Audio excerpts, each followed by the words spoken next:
Charlie Kirk shooting. Let me ask you a question. Did Candace Owens hijack the narrative? Well, we're going to talk about all that and more right here on Charlie Crime Buster. It's what some people are calling, well, they're calling it the fastest minutes in podcasting. The views and opinions expressed in this presentation are solely those of the individuals participating and do not represent those of city, county, state, or federal law enforcement agencies, nor sponsors and platforms of this presentation. The Charlie Crime Buster name and all forms and abbreviations are property of its owner, and its use does not imply endorsement of or opposition to any specific organization, product, or service. All individuals described or mentioned in the presentation should be considered innocent unless or until found guilty in a court of law. This presentation contains adult subject matter. Listener and viewer discretion is advised. Well, hello and welcome to another episode of Charlie Crime Buster. Today we're continuing our series about the Charlie Kirk shooting. This is number 7 in the series. I could not believe that we have been able to talk about that terrible, terrible day in such terms that we've been delivering to you on this podcast. In fact, it's pretty incredible when you really think about it. Just when you think you've heard it all, then you hear something else. We're going to talk all about that on today's program. So thank you for joining us with the Charlie Crime Buster Crime Train. We appreciate you. If you're a first-time listener or you're a seasoned listener, do me a big favor, will you? Just reach over there and hit that like button, and then if you would hit that subscribe button. Helps us get the word out to more people. Thank you so much for those of you who reach out to us. You can reach out with a shout-out by emailing me, charliecrimebuster@gmail.com, charliecrimebuster@gmail.com. Don't forget to check out our sponsor, PeacemakerNetwork.com. The following podcast is brought to you by PeacemakerNetwork.com. PeacemakerNetwork.com. Audio is provided by Pixabay.com. That's Pixabay.com. All right, let's get right into today's program. You know, we have been talking for some time now about Candace Owen and some of the wild speculative claims that she has made about Charlie Kirk's shooting. It is amazing to me that these rants can gather so much attention. And so while I thought we pretty well had this covered, we're going to move on to other things, she comes up with something else.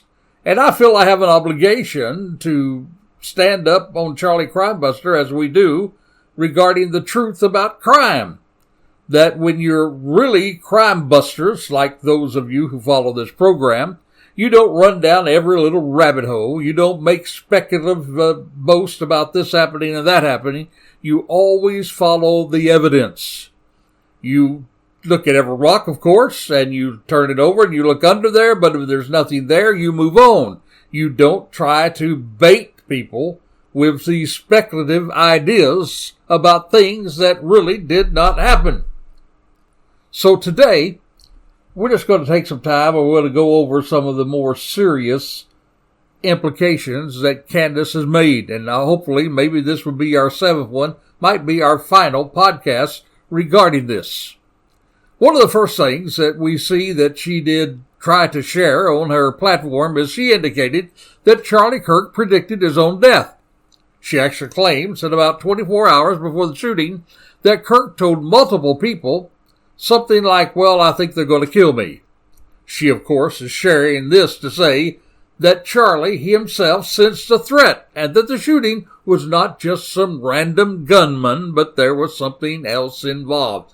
That's what she's going for, something else involved.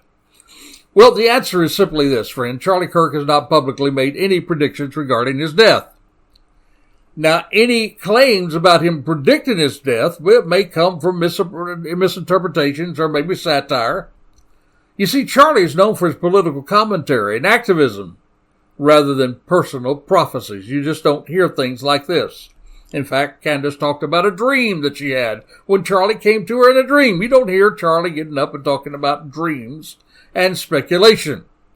Speculation about his death is often unfounded. It's not based on credible sources. Now, there may have been a tweet back in 2014 where he said, well, you know, something off the cuff, and he certainly realized that there was danger in what he was doing. That's why he had security with him. And he knew that there was always that possibility. But just to say that he predicted that he was going to be shot right in this particular time or that particular place, my friend, it is just not founded. It is unfounded. There's no truth there whatsoever. And this, by the way, goes right along with the fact that we mentioned last week that somebody had said that there was a doctor there at the hospital that reached into his pocket and found a note that said, "Trust no one." It's the same type of stuff that's just made up and is not true, and it's spouted on the internet. However, when someone as influential as Candace Owen begins to spout this kind of stuff, then it really gets legs and it begins to grow and it begins to move, and this person shares it and that person shares it, and the bots get involved and the bots share this and share that. Then China gets involved and Russia and Iran, who wants to always have this uproar in American culture. And so it's easily to see how these things will really develop and get on steroids and get out there that has no truth to it. Now, there's another theory that she is putting out there that I think we need to talk about. And when I say throwing out there, you know what I mean as you follow me on today's podcast. Candace Owen does allege that Kirk was under immense pressure from Jewish Israeli donors, and that he was moving away from his unquestioned pro-Israel positions. She is definitely implying that this could have played a role in his death. She even reported that Bill Ackman had an intervention with Kirk, and that Kirk had told her, Candace, that he had lost a major donor for not counseling Tucker Carlson at one of his events. Now, there's no doubt in my mind that Charlie Kirk would not allow donors to push him around. He was a man of conviction. He wouldn't bend or bow to them. But that doesn't mean that because he wouldn't, that suddenly they decided to take him out. And I talked about this on one of the past podcasts. Can you imagine why in the world would Israel ever risk alienating the United States by coming on the United States and doing an assassination on the United States soil? Even if they use straw people, people that were not connected to them to make that happen, they have to know that with the United States intelligence agencies, we would have tracked that down. There is no truth at all that Israel had anything to do with the shooting of Charlie Kirk. In fact, Israel was moved by Charlie Kirk. Israel said great things about Charlie Kirk. And even though he may not have supported everything that Israel was doing, and that doesn't mean that he wasn't a supporter of Israel. In fact, I know that he was. The people around him know that he was. Those who knew him best knew that he had a biblical conviction, and that biblical conviction says that we are to be a friend to Israel. Israel are God's chosen people, according to the Bible. And by the way, Bill Ackman, he denies this story. He's also backed up by Charlie's producer. They did have a meeting, and they did talk about how to use other young people in the movement across America of young conservatives that get involved in promoting conservatism. He did talk to him about that. They were planning on talking more about that. They were going to have Zoom meetings and this sort of thing.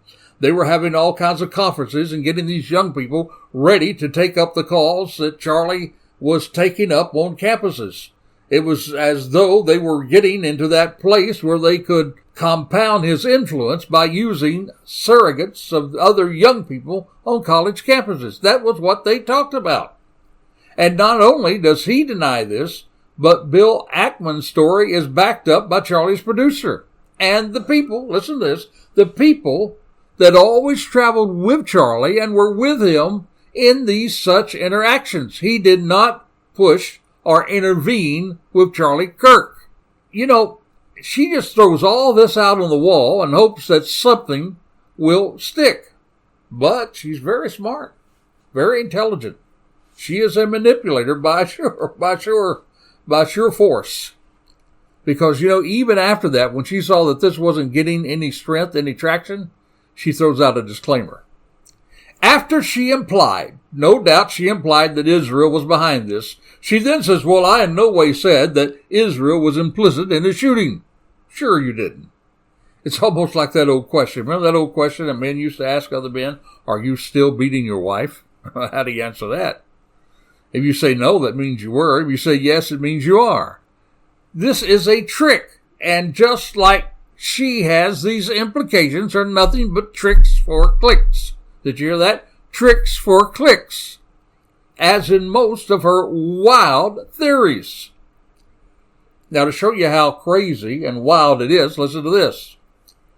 After the Israel claim did not seem to get much traction, you can't make this up, Owen then tweeted that an Egyptian Air Force plane, tail number SU-BTT, flew out of Utah on the day of Charlie Kirk's shooting and implied that it was tied to a quote-unquote military operation rather than a lone shooter incident. She said the plane's first trip to the United States, well, that was back in July. It was to an Army base in Nebraska, and that a quote-unquote decision to murder Charlie Kirk was made around July the 18th, and that a military meeting with foreign leaders took place on July the 20th on U.S. soil.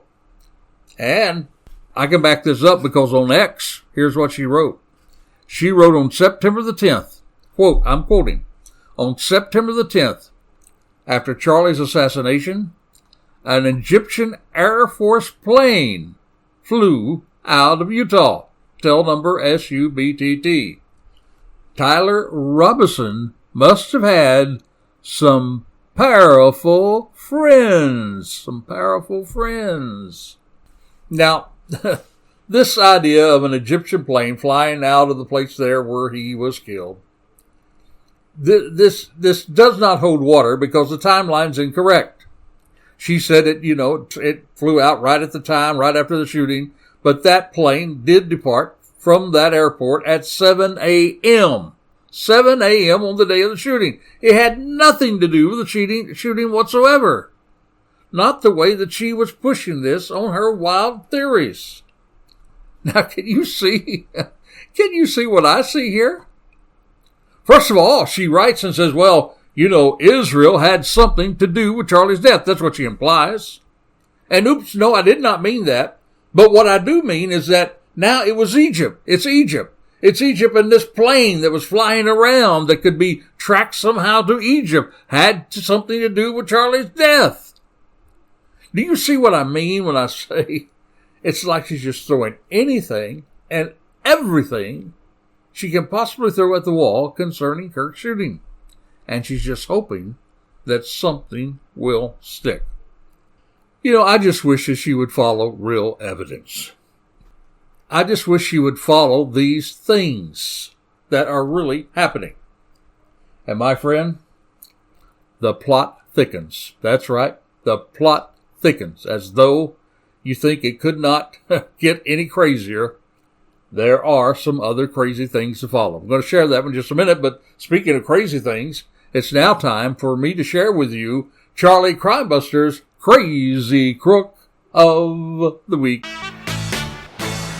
Well, there's a Florida man. Yep, a Florida man. I hate to say Florida man, but that's what it is. A Florida man was accused of fleeing a hit-and-run crash in Palm Beach County. And here is where it gets crazy. Now, according to a probable cause affidavit from the North Palm Beach Police Department, officers arrested David Michael Scarlett, 34 years of age, of North Palm Beach. Arrested him late on October the 19th after responding to his home following a crash in a place nearby there, a place called Palm Beach Gardens. Now, during that transport, he did some crazy things. He banged his head against the rear door window of the police cruiser. He refused to answer questions, and police wrote that he boasted he didn't have to cooperate. And here it is. He didn't have to cooperate because he worked for the President of the United States. And then he taunted officers. Said, take these handcuffs off so I can wipe the floor with you. And he threatened them that if he didn't release him, they would be unemployed. Why? Because, yep, he works for the President of the United States. Well, police said the incident began when the officers were called to a hit-and-run involving a vehicle registered to him. When officers arrived at his residence there on Huckleberry Lane, they found that this crazy crook, Scarlett, was sitting on his porch with fresh abrasions on his hands, legs, and knees, and had a noticeable, surprise, surprise, surprise, odor of alcohol.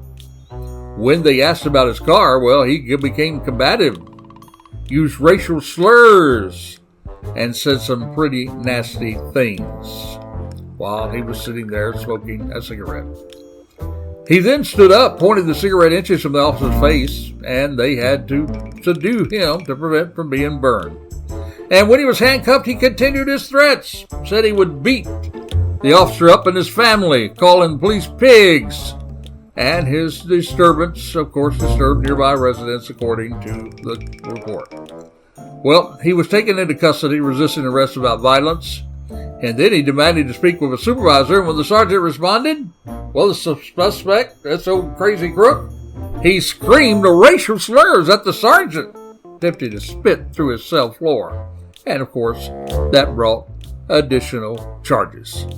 So this crazy guy who does a hit and run and then thinks he can get out of it by simply telling the popo, well, I work for the President of the United States. By the way, my friend, let me just mention this. When he was arrested, he was shirtless, wearing black short boxers and socks at the time of the arrest. Now, I want to ask you, think about this. I just kind of doubt that his dress there in boxers, socks, black shorts, I don't think it would meet Mar-a-Lago standards down there. Do you? No. Crazy crook thought he could get out of a hit and run by simply saying he worked for the President of the United States is indeed Charlie Crimebuster's Crazy Crook of the Week.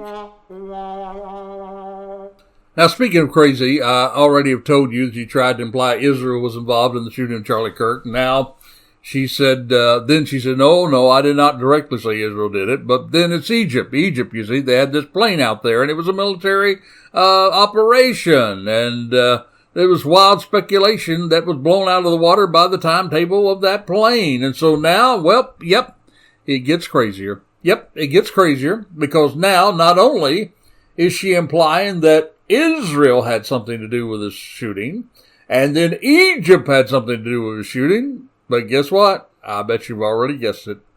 It's now time to imply that the United States of America and Donald Trump had something to do with his death. Candace Owens has shockingly now blamed Donald Trump for Charlie Kirk's assassination. At least that's what she's implying. Now, she was once a supporter of Republican President Donald J. Trump, but now she's since turned on Trump and his administration, while fueling some wild conspiracy theories about Kirk's murder. She's now saying it was an inside job. It was during her Wednesday, October the 22nd, book club meeting. That's where Owens accused Trump and his staffers of orchestrating Kirk's death. And here it is, quote, "We just know that he was truly betrayed in one of the most egregious ways that I think I have ever seen. It has made me lose faith in politics. It has made me fully lose faith in Trump," she declared. And then she noted that Kirk gave so much of his life to Trump and to politics, and they were just like, nope, that's it. He serves us or he doesn't serve us. We want to move on. So here's a holiday. And then she adds, listen to this, I'm quoting, "What is it with them giving them a holiday after they kill them?" Did you hear that? She said now they're giving Charlie Kirk a holiday after they killed him. She said, what is it with them giving them a holiday after they kill them? And she goes on and double downs and says, I meant every word. The feds are implicated. When the feds are implicated, they always give people a holiday. She insisted that. You see what I'm saying? She's always skirting around, throwing this stuff on the wall, trying to get more clicks, trying to get more followers, trying to cause more controversy.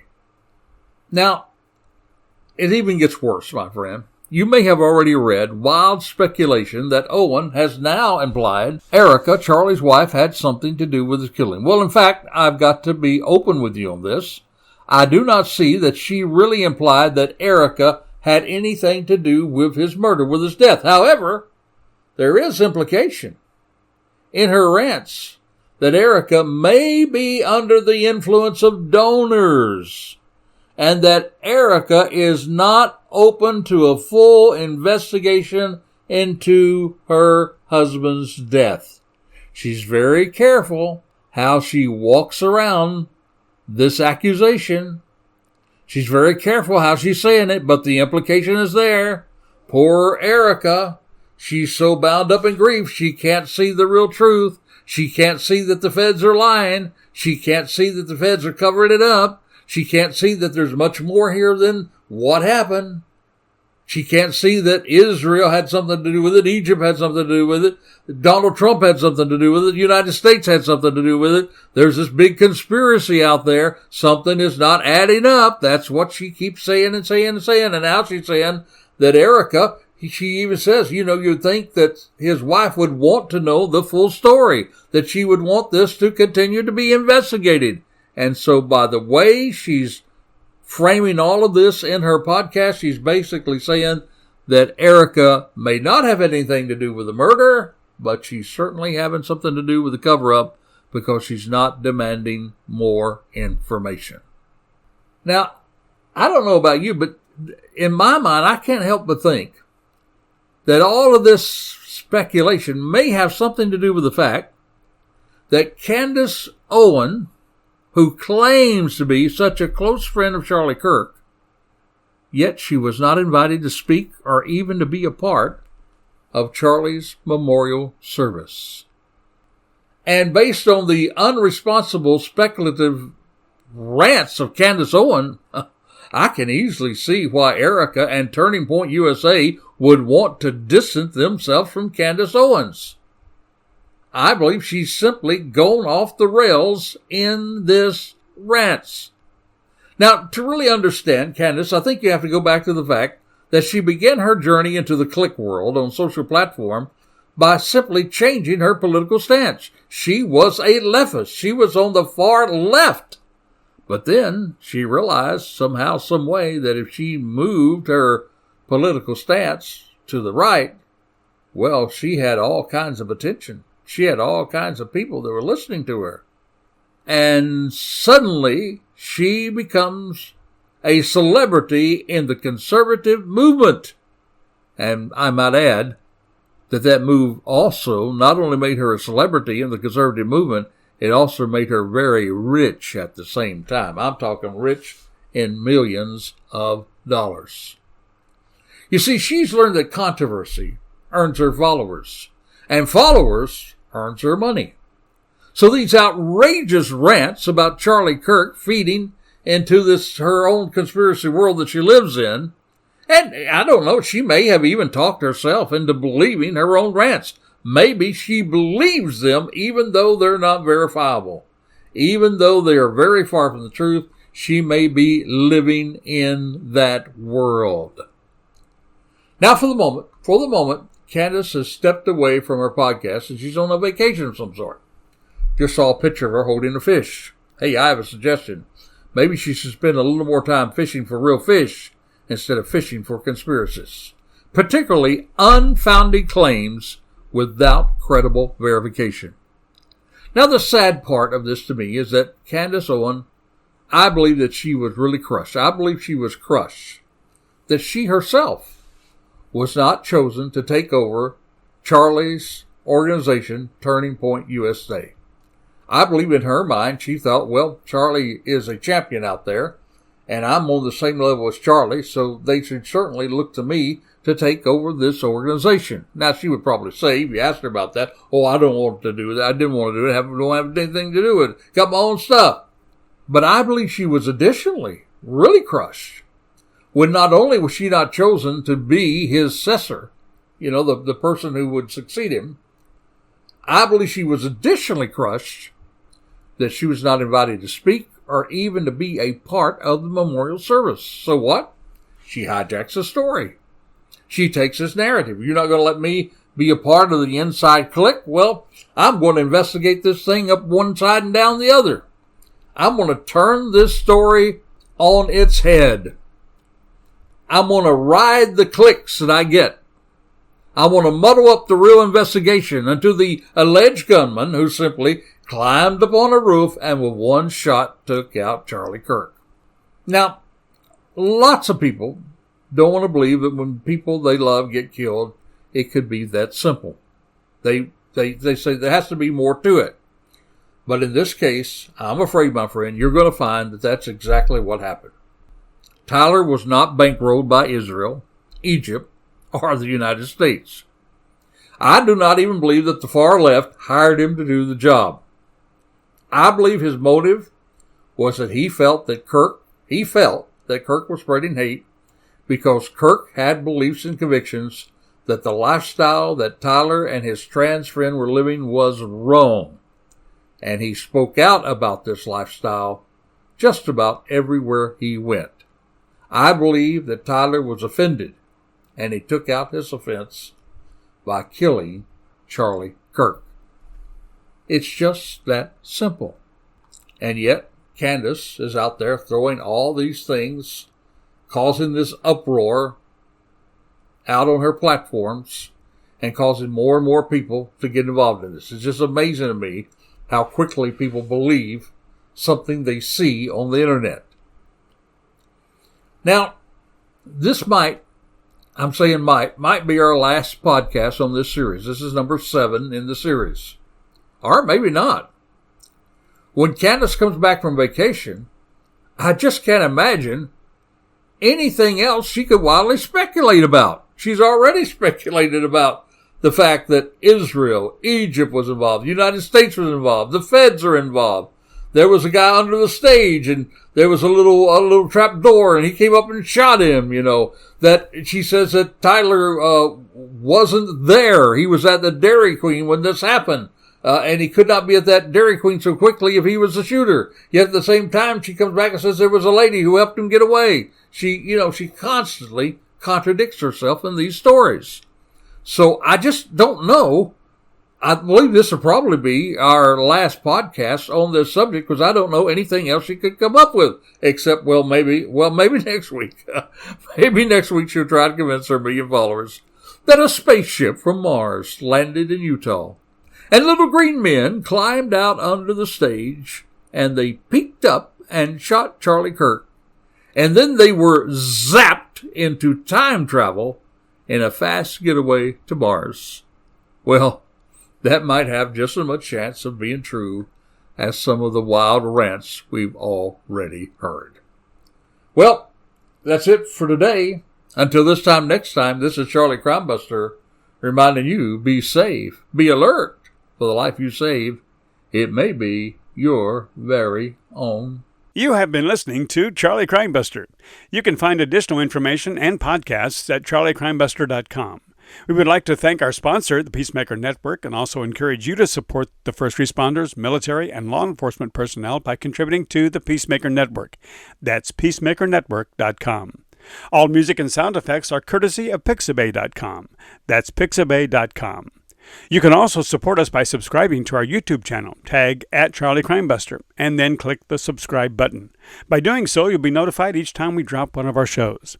Another more convenient way for you to listen to our podcasts, or for you to say to your smart speaker, play Charlie Crimebuster. If you have comments or suggestions, we would love to hear from you, so please send them to charliecrimebuster@gmail.com. That's charliecrimebuster@gmail.com. Or you can call or text us at 407-917-2211. That's 407-917-2211. Thank you for listening, and we hope that you will join us again for another exciting crime episode with Charlie Crimebuster.